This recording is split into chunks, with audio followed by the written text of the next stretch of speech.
సుదీర్ఘమైన పోరాటం తర్వాత తెలంగాణ ఏర్పడిందని కేంద్ర మంత్రి కిషన్ రెడ్డి అన్నారు. కాంగ్రెస్ మెడలు వంచి ప్రజలు తెలంగాణను సాధించారని చెప్పుకొచ్చారు. ఏపీ ప్రజలు రాజధాని ఏదో చెప్పుకోలేని పరిస్థితి బాధాకరమన్నారు. 1969లో మరి 369 మంది విద్యార్థులను తుపాకులతో కాల్చి చంపింది జై తెలంగాణ అన్నందుకు. ఆ తర్వాత ఇటీవల జరిగినటువంటి చివరి దశ పోరాటంలో కూడా 1200 మంది తెలంగాణ ప్రజలు ఆత్మ బలిదానంతో తెలంగాణ వచ్చింది.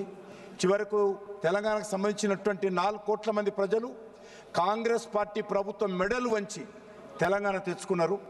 కానీ దురదృష్టం ఏంటంటే తెలంగాణ వచ్చిన తర్వాత కాంగ్రెస్ పార్టీ ప్రభుత్వము లేక ఆంధ్రప్రదేశ్ రాష్ట్రంలో కూడా మరి మనతో విడిపోయినటువంటి ఆంధ్రప్రదేశ్ రాష్ట్రము తెలంగాణ అన్నదమ్ముల్లాగా ఒక పోటీ తత్వంతో ఆరోగ్యకరమైనటువంటి వాతావరణంలో 2 రాష్ట్రాలు అభివృద్ధి చేసుకోవాల్సిన అవసరం ఉండింది.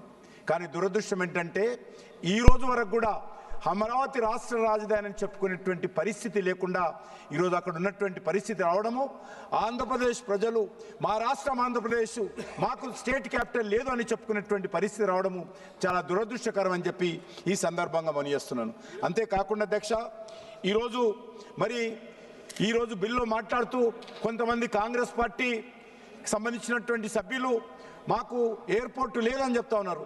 ఎవరి పాపం అని అడుగుతా ఉన్నాను. ఆంధ్రప్రదేశ్లో 8 ఎయిర్పోర్ట్లు ఉన్నాయంటే ఆ రోజు కాంగ్రెస్ పార్టీ ఏర్పాటు చేసింది. మరి ఈరోజు తెలంగాణలో ఒకే ఒక ఎయిర్పోర్ట్ ఉన్నదంటే మరి ఎవరు పొరపాటు అడుగుతా ఉన్నాను. భోగాపురంలో ఇటీవల మోడీ గారు వచ్చిన తర్వాత మరి అద్భుతమైనటువంటి ఎయిర్పోర్ట్ వచ్చింది. విశాఖపట్నంలో ఎయిర్పోర్ట్ గతంలో ఉంది, రాజమండ్రిలో ఉండింది, తిరుపతిలో ఉన్నది, అదేవిధంగా మరి పుట్టపర్తిలో ఉంది, కడపలో ఉంది, కర్నూలులో ఉంది. మరి కనీసము మరి తెలంగాణలో